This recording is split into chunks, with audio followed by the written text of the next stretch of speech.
All right, let's get into it.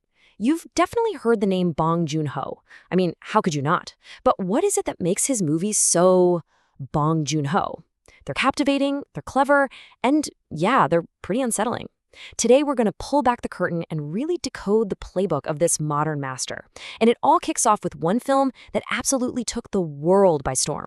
So, back in 2019, his movie Parasite did something nobody thought was possible. First, it wins the Palme d'Or at Cannes. Then, it goes on to win the Academy Award for Best Picture. And that was a first, a huge first for a non-English language film. It wasn't just a movie winning an award. It was a cultural earthquake. As Kyung-hee University put it, it left a permanent mark on world cinema. And everyone was asking the same thing. How on earth did he do it? Well, the answer really comes down to a nickname he earned back in Korea, Bongtail. It's the key, the absolute key to understanding his entire way of making movies. So what is this secret formula? What is the Bongtail? Let's break it down.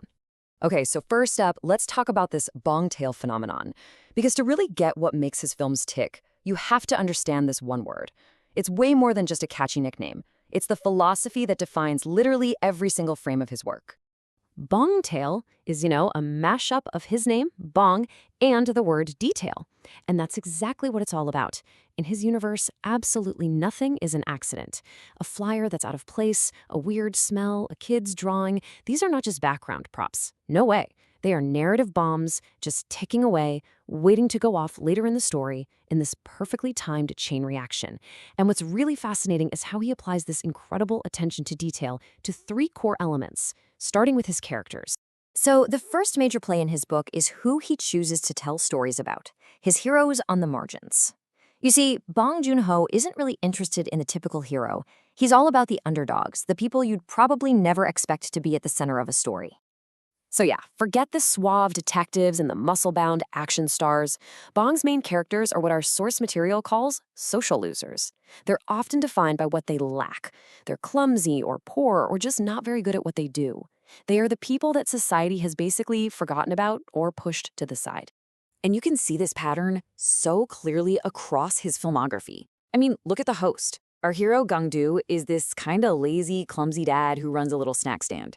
In Memories of Murder, Detective Du-man is supposed to be solving a serial murder case, but he's just going with his gut instead of, actual evidence.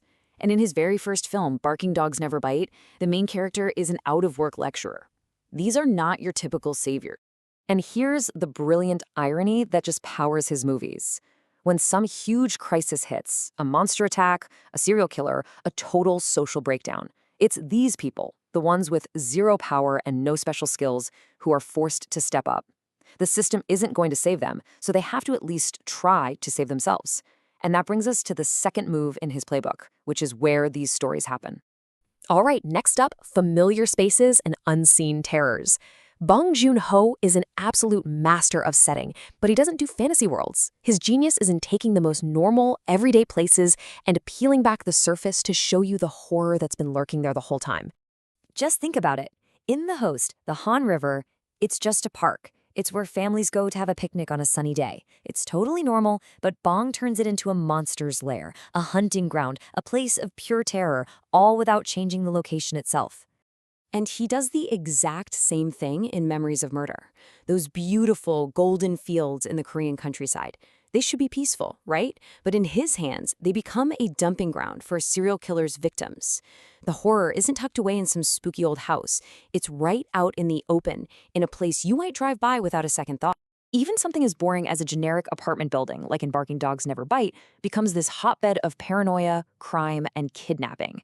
By twisting these everyday spaces, he gives you this powerful feeling that our normal world is incredibly fragile and that chaos is just waiting for a chance to break through. And this leads us to his third and maybe most important signature move. So we've got our underdog heroes, and they're in these mundane but terrifying places. The final piece of the puzzle is what they're up against, a system, an authority that is either totally incompetent, completely indifferent, or sometimes even actively hostile. In his movies, you just can't trust the people in charge. In Memories of Murder, the police are more worried about cracking down on student protesters than catching a serial killer. In Barking Dogs, they just grab a random homeless guy to close the case. In The Host, the government's response to a monster attack is a total disaster of incompetence and cover-ups. Even in Snowpiercer, the guards with all the guns can't keep order. The point is, his heroes are forced to act because the system has completely and utterly failed them.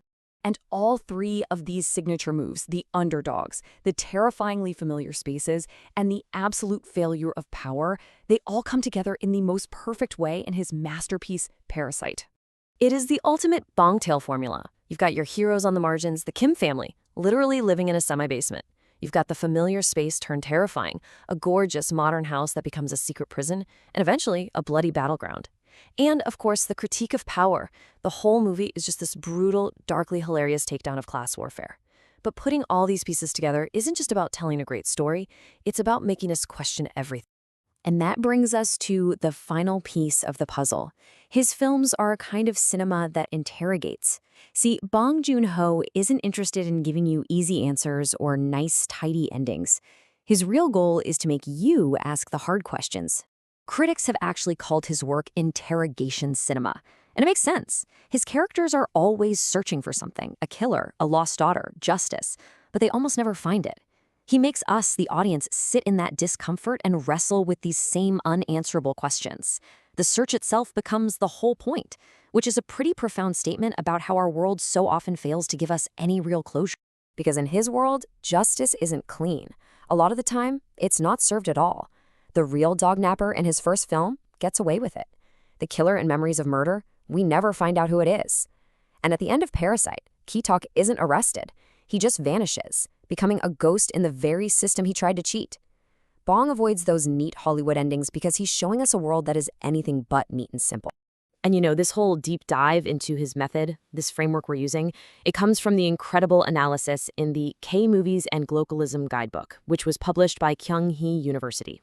A fantastic source. And at the end of the day, the source material leaves us with this really profound thought. An artist's job is to reveal what people see, but don't really see. What they know, but don't quite realize. And that, right there, is the genius of Bong Joon-ho. Through his bunk tale method, he takes our ordinary world, holds it up to the light, and shows us the dark, funny, and deeply human truths that we kind of knew were there all along. We just hadn't realized it until he pointed them out. So the final question isn't about what's on screen, but what are we missing in the world right outside our own front door?